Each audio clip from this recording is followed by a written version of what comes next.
Hello guys, welcome back to my channel. Today I have my second video of translating words from English to Tagalog to Visayan.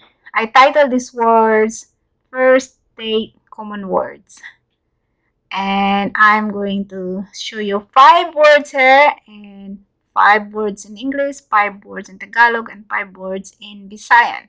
So first is how, paano, giunsa, what, ano, unsa, why, bakit, ngano, when, kailan, kanusa, where, saan, asa. So I'm gonna make an example for a sentence of each of the word. So first is how. How, paano, giunsa. How did you get here? Paano ka nakarating dito? Giunsa nimo pag-ari dinhi? That's the first one. Second one is what? What do you like to eat? Ano gusto mong kainin? Unsa gusto nimo kanon? So that's the second word. The third one is why.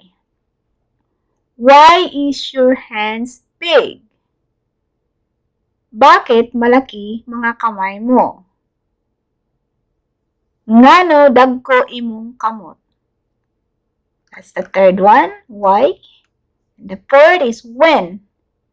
When do you buy a shoes? Kailan ka bibili ng sapatos? Kanusa ka mo palit og sapatos? By the way, sapatos is the same words in Tagalog and in Visayan.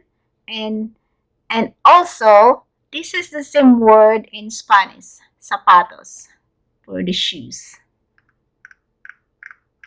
And the last word is where. Where, saan, asa. Where are your money? Saan ang pera mo? Asa imong kwarta? So that's all for today, guys. And that's all the 5 words that you can remember.